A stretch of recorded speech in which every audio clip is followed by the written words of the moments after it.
Hello frogs and froglets, welcome to another educational DBD video.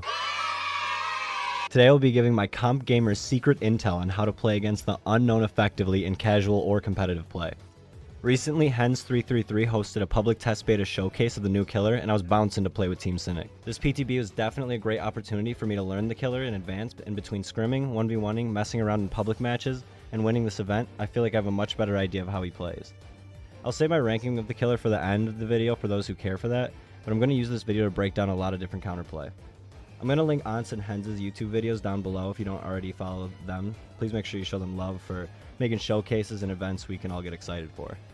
This is the part of the video where I tell you guys about all my links below. Discord is to reach out and see when I post. Twitch is when I'm actually live.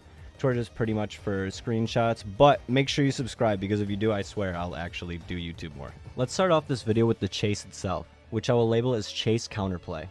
The chase itself is very determinant on the killer's playstyle. If they shoot constantly at walls or go for clips, then making distance is easy. Just respect all walls or buildings every time. But I like to prepare for the worst case scenario. So let's say you're going against the best unknown in the world. So number one, we can say to just be respectful of walls and know your killer. But when are you giving up too much distance for it to even be worth it? Tip number two is the unknown checklist. Anytime you are in a position of deciding between dodging or eating the UVX, ask yourself these questions. Can I get weakened here? Am I in a position to not get zoned? What surfaces are around me? And if I get weakened, where will I go? If you ask yourself these questions constantly in chase, you will absolutely adapt a better feel of what you shouldn't and can't be doing, even if it's off of your own mistakes alone. These kinds of questions are a preface to your 4v1 scenario though. For instance, sometimes most of this goes out of the window when you absolutely need to die in a certain corner to win the game, etc, etc. If you're a trapped edge map, you should probably just force an M1 to get out of being zoned, unless there's a lot of space between you and the edge of the map or whatever's behind you. In that case, since the killer can't bounce off of much, it may be worth giving some space from the pallet and let him shoot if you are confident and reactive. It's all about your current position and what you have around you. All narrow situations are death traps versus unknown because you can easily just bounce UVX off of walls next to himself once and not even worry about being too close to him. That being said, this isn't just hallways, pallets as well. If you are running directly into a pallet, the killer can always UVX by hitting off the pallet. This is when you should try to juke into the killer and bait him into shooting the pallet, or take slightly obscure pathing to make the killer have to make decisions. That's the real main counterplay to this killer.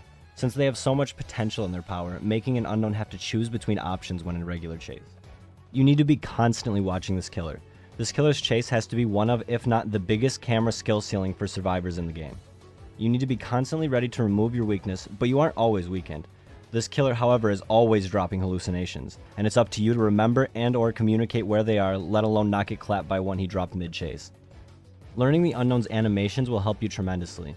For one, when he pulls out the UVX blaster, it kind of crawls out of him and then fully opens almost like a demo. The more he pulls it out, the longer it takes him to put it away and vice versa.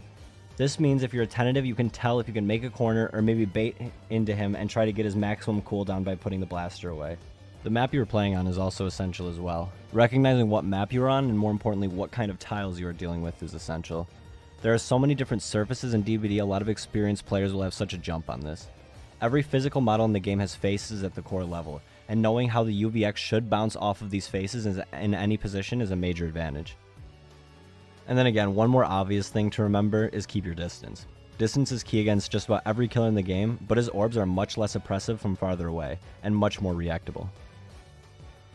Now I want to talk about managing your weakness. One really big part of his weakness is knowing when to take an M1 and when to take the UVX. Juking in front of the killer while infected is normally pretty bad. If you're running into the killer while already infected, then the killer can just play this game where he backs up and waits to either have you far enough from the tile to M1 you, or just wait for you to go through the pallet or whatever you're juking around to UVX you. I use the term normally because if you're in a situation where you have maybe half or less of your weakness bar and you think you can get rid of it, then it may not be a bad idea to force him to shoot by running into him and just reapplying the weakness. Weakness diminishes even when the killer isn't quite an LOS anymore. It's much more forgiving than Ghostface mechanics, so don't hold corners and give the unknown too much distance trying to lessen your weakness. Always be looking for the killer in order to remove weaknesses when he isn't necessarily chasing you. Maybe rotating off a hook or to a gen or something. The Eerie add-on plus the green add-on that weaken you whenever you finish a gen will leave you in many more games than you think where you're weakened out of chase. We've discussed a lot of the UVX and its uses, but I want to talk a little bit more about his hallucinations. The unknown has one of the best mobilities in the game, arguably the best.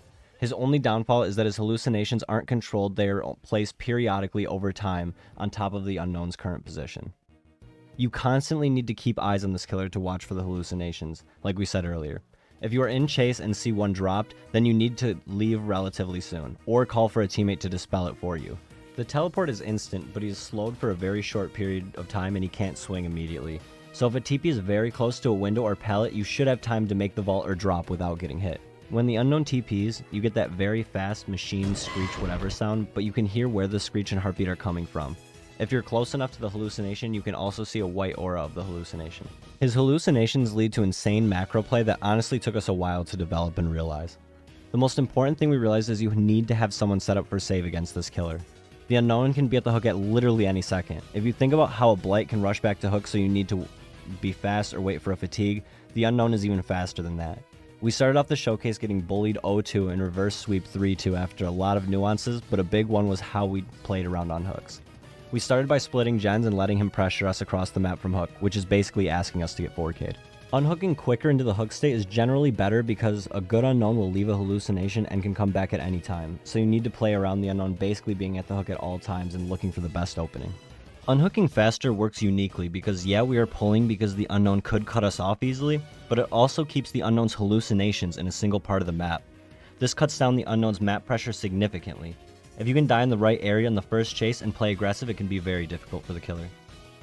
You can dispel at hook, but if you are visible, then the unknown will have you weakened when he teleports and interrupts you, and you may not be able to trade. So deciding between dispelling or pulling with the hallucination still by will probably come down to visibility and the distance of the hallucination from the hook. There is much more to this killer and a lot of potential will be revealed as time goes on and his skill ceiling is really exposed. As of writing this out, the killer hasn't even come out yet, but it's apparent he's oppressive. I think of this killer between a B+ and an A-, and I see so many people discussing him as lower, which I can't come to agree with. He has too much control of the map and his chase can be quite oppressive. As I find out any viable info, I will leave it as a pinned comment, I think, for any future development of this video or any other learning.